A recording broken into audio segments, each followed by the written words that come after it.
Okay, I've previously shown you how I made popcorn using two metal sieves on a gas burner. What I'm going to do now is show you how to do the same thing, but not with any burning, because I've completely mastered the technique and I've worked out what I was doing wrong. Essentially, I was having the flames too high and I had the sieves too close. If you lower the flame height dramatically and you have a greater distance between the sieves which contain the corn, you know, the little sieve cage you've got for the corn, and the flame, what you're doing is you're using the convection currents from the gas itself to do hot air popcorn popping, which I've discovered is slower, unfortunately, but it is more efficient in terms of the quantity of corn which is actually used. The explosions appear to be more violent, so slower popcorn popping produces more violent explosions, and therefore you get, boom, really fluffy popcorn. And it just seems to work a lot better. The last few batches I've had, because I've been munching on popcorn rather a lot, have actually worked out really rather good. Of course, the reason for me to do this is basically to try and save a bit of money. It'll save me money on gluten-free breakfast. It saves me money on rice cakes, because I have a lot of rice cakes, but they can cost like between 79 pence and £1.29 a pack, and I get through like a whole pack in a day. So that, you know, the cost can mount up. As far as the gluten-free breakfasts are concerned, that can be anything up to £12 in a week. Alright, so that's £12 plus an extra. Let's just do the mathematics, okay? Cost of rice cakes, 0.79 if I'm going to go cheap. Multiply by 7 days, £5.53 plus £12 is £17.53 to have something which is not all that nutritious. Okay?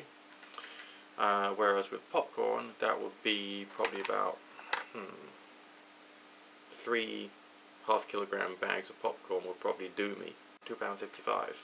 And let's say I was to add to that the cost of some syrup, because you can get this really cool fruit-based syrup, £6.55.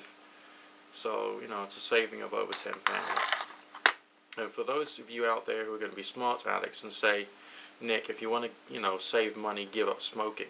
Well, I'm going back to that now, because I'm going back on the smokeless, and hopefully I can stick it. Smokeless tobacco, namely British style nasal snuff, which is appalling to take first thing in the morning, especially before breakfast. But on the other hand, it might still do its job. Let's see how I can go this time round. But first, I'm going to show you the popcorn being popped, just using air, using the gas stove, the same way as before, and show you how fluffy and how absolutely fantastic the popcorn can get. Just a moment, please. Okay, what I've done is I've got the thing further back. The stove is there. Okay, literally the flames will come up from there. I've got no idea what the camera can see from this angle, but never mind. That's where the flames will be coming up from, just that little sort of circular area there. I have the sieves up here. You can probably still see it. I have to angle the camera up just a touch. Okay, so you should be able to see it when it's going. And this is my second bag of popcorn, so all my popcorn experiments have really been using up very little. So you get a feel for it. I mean, can you see how much that is in there? I have no idea from this angle. It's not all that much. I mean, it's just about a handful, really. I mean, it really isn't all that much, and that's going to make tons of popcorn.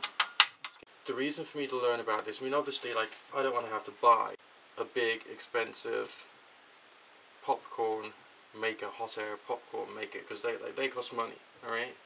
They cost basically quite big money. So, well, some of them do. Some of them are about £10. Oh, there we go, the corn is starting to turn colour already. There we go, the first one's gone. The importance for this is so that I can learn how to do this better for doing the rice when I buy the pudding rice and I experiment with air popping pudding rice. I believe that pudding rice or rice full stop, is much more sensitive to the temperature as a result of my previous experiments. And so I'm going to need to use an even smaller flame and have even greater distance, and to do this for even longer. You never seen a cloud in a net? Come on.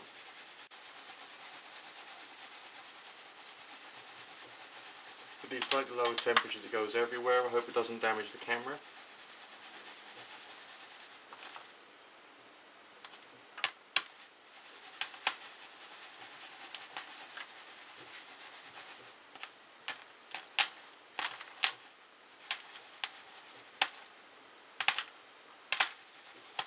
Probably best to wear eye protection because the corns come out of the net, out of the sieves.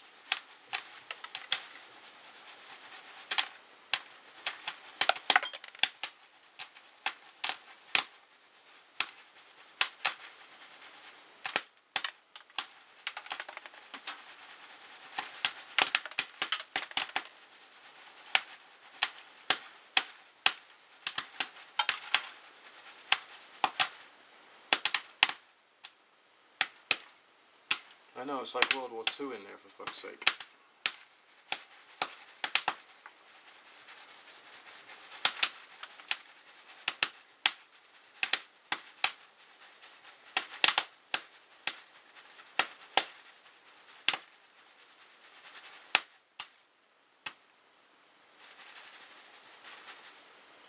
One of the things you'll notice is none of it's burning, there's no flames, there's no smoke, no nothing.